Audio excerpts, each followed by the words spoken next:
Bonjour, c'est Ursule encore. On est le 5 décembre 2024. Alors, je viens sonner la trompette aujourd'hui encore et je viens proclamer le retour de notre Seigneur Jésus-Christ. Amen, alléluia. Soyons tous bénis, soyons remplis de sa joie. La volonté d'aller de l'avant. Amen, la volonté d'aller de l'avant. Alors, c'est cette force-là, n'est-ce pas, qui se manifeste à un moment donné dans la vie de tout enfant de Dieu. Amen. Et ça, c'est Dieu qui le suscite.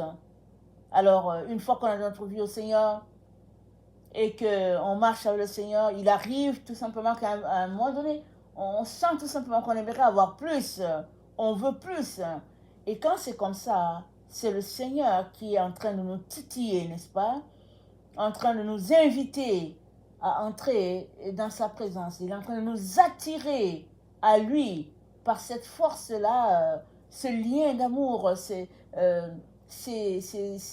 art de l'esprit, n'est-ce pas, que Dieu a placé en nous, qui soupire en nous, Abba Père, c'est là. Et l'erreur qui peut survenir, c'est qu'on puisse ignorer cette force-là. Ou bien qu'on puisse dire, je vais y penser une autre fois. Ou bien qu'on puisse dire, ok, je finis d'abord ceci, je fais d'abord cela. Et quand j'aurai fini avec tel programme qui va durer 6 mois, 10 mois, et alors je vais revenir. Et très souvent, quand on revient, la force là n'est plus là. Cet esprit-là, cette sensation qu'on avait, n'est-ce pas, de vouloir plus de Dieu, plus de Jésus, s'en est allé.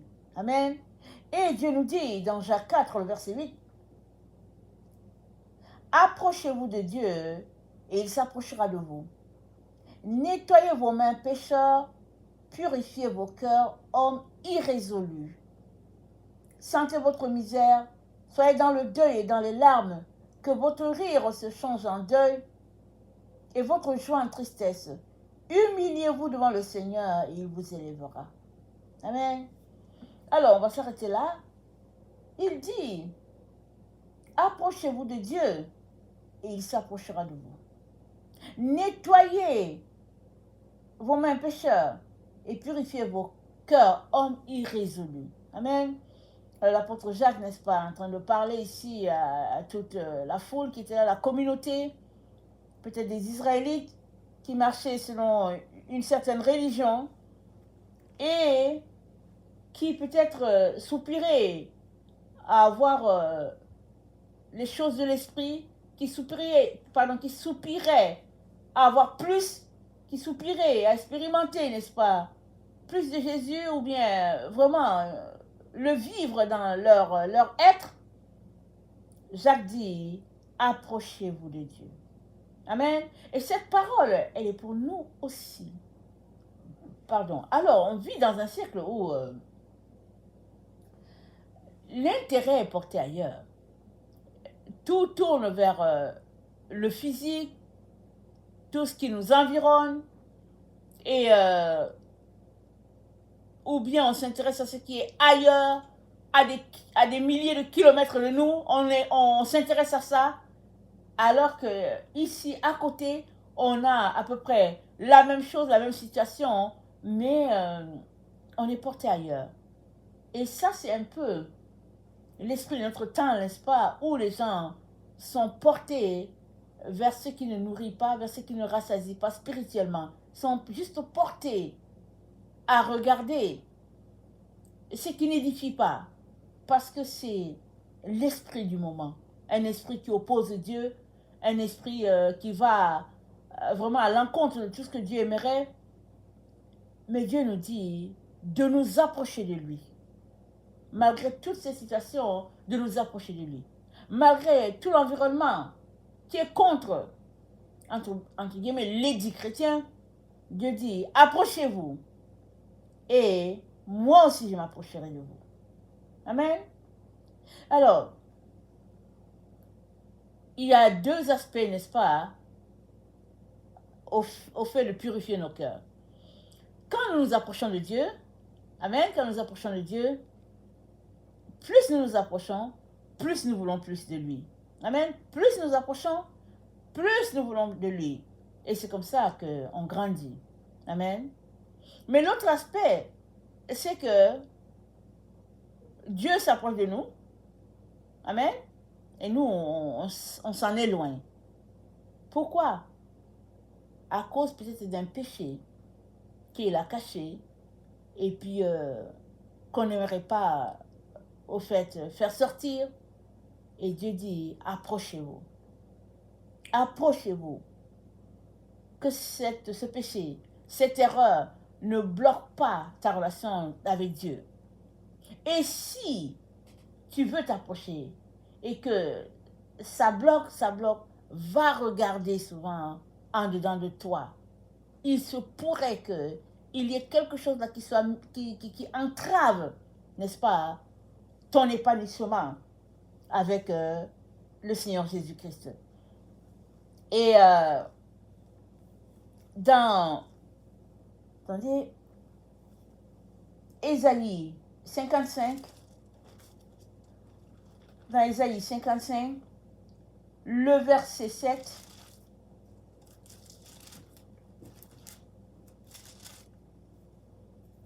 c'est dit,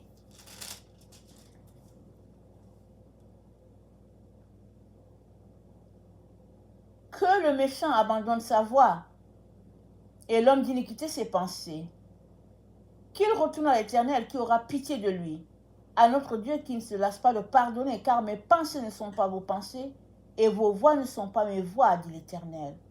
Amen. Les pensées de Dieu ne sont pas les nôtres. Les voix de Dieu ne sont pas les nôtres. Et il dit, notre Dieu, que le méchant abandonne sa voix et l'homme d'iniquité ses pensées. Mais c'est qui le méchant? Amen. C'est qui le méchant ici? Le méchant, n'est-ce pas? C'est toi, c'est moi, c'est quiconque réalise qu'il est méchant. Amen. Et la méchanceté, ce n'est pas forcément le fait d'avoir une roche que tu as jetée sur quelqu'un. La méchanceté, ça peut juste le fait de t'opposer à Dieu. Juste ça, de façon subtile. La méchanceté, c'est ça. C'est le fait. C'est quelque chose, c'est des petites choses banales que tu vas trouver que bon, c'est pas grave. Mais devant Dieu, ça peut être qualifié de méchant. Et Dieu dit qu'une telle personne qui se rend compte de ces petites actions-là qui nuisent, n'est-ce pas, à son épanouissement, qu'une telle personne abandonne cette façon de faire, cette voie-là qu'il abandonne cela, et qu'il se tourne vers l'Éternel, c'est-à-dire qu'il se mette à obéir à ce que Dieu attend de lui, à comment Dieu voit les choses pour lui. Et c'est dit, non seulement Dieu va pardonner, mais aussi Dieu va élever, n'est-ce pas, cette personne, je veux dire spirituellement, dans le sens que ta relation avec Dieu va tout simplement connaître un essor. Pourquoi? Parce qu'en t'approchant de Dieu, tu as pu mettre le doigt sur ce qui va ou bien ce qui ne va pas dans ta relation avec le Seigneur. Amen. Et ça fait partie de la vie de tout le monde. Tout le monde, qu'il soit chrétien, qu'il ne soit pas chrétien, il arrive tout simplement qu'à un moment donné, tout simplement dans leur vie, ils ont ce besoin de plus de spirituel, ils veulent découvrir plus et puis ils se questionnent ce qui est Dieu. Et c'est dans ces temps-là, n'est-ce pas, que Dieu dit, approche-toi, approche-toi davantage et je vais me révéler à toi. Dans Philippiens 2,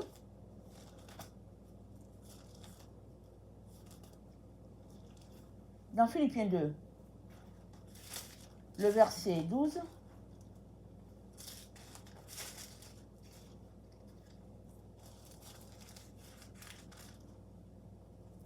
c'est dit,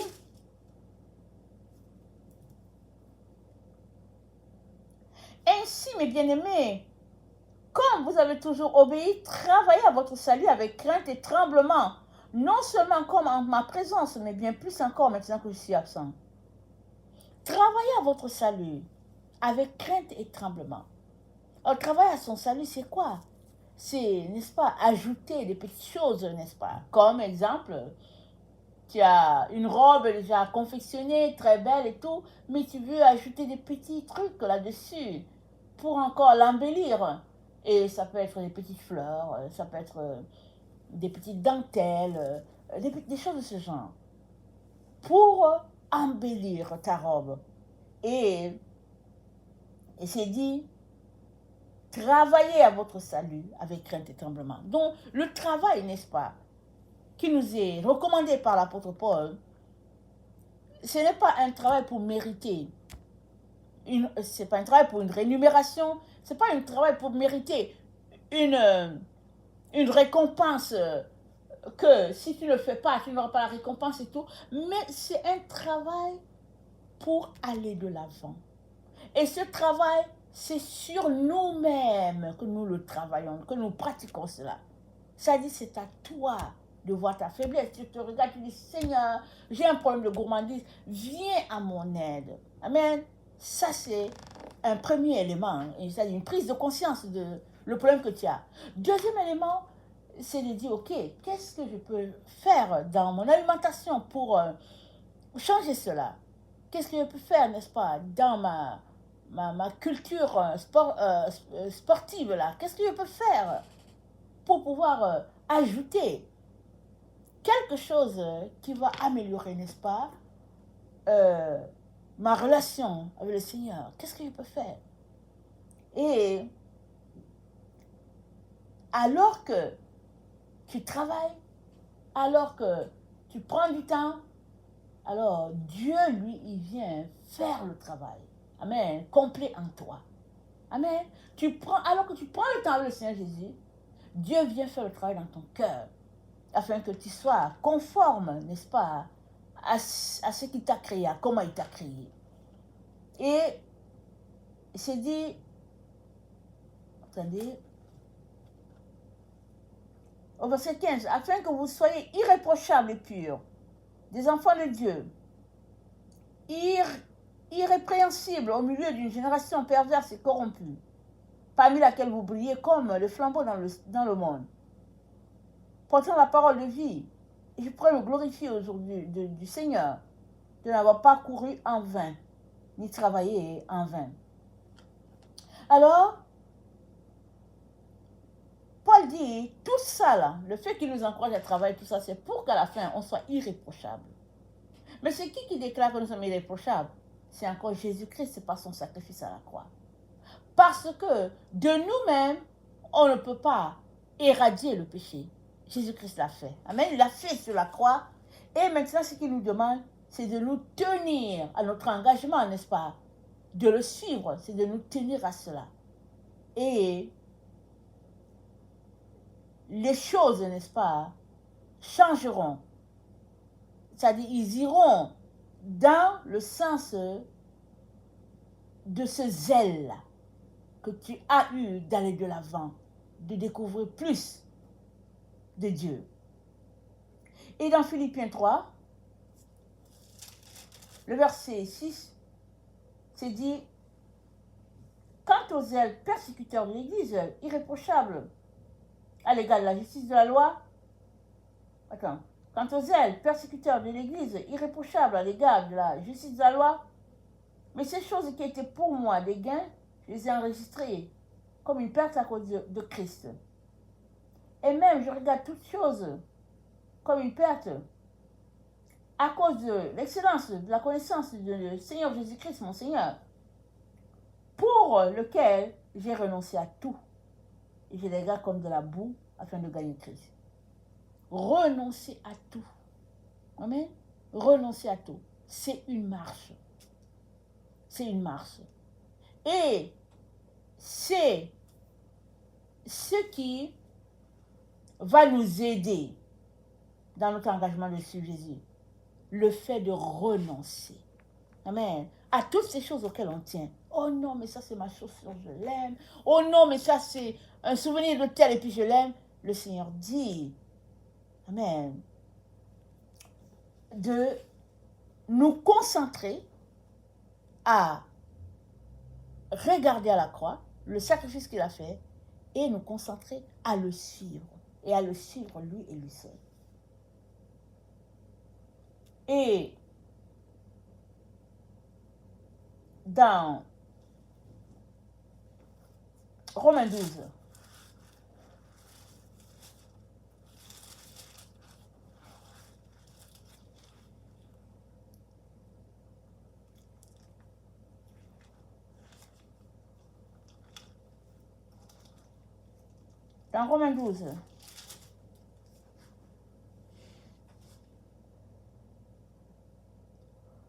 le verset 11 se dit « Ayez du zèle et non de la paresse ».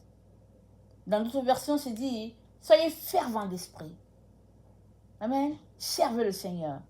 Le fait d'être fervent d'esprit, c'est comme c'est nous-mêmes qui attisons la flamme. Amen. Nous-mêmes, nous décidons d'attiser la flamme pour le Seigneur. Et Dieu nous le rend bien alors que nous attisons la flamme par nos actions que nous posons ça et là pour être proche du Seigneur. Le Seigneur lui-même, n'est-ce pas, fait grandir ce cœur-là qui veut être plus avec Dieu, ce cœur-là qui veut le connaître davantage. Parce que c'est dit quoi dans Galates 2, pas dans Galates, pardon, dans Philippiens 2,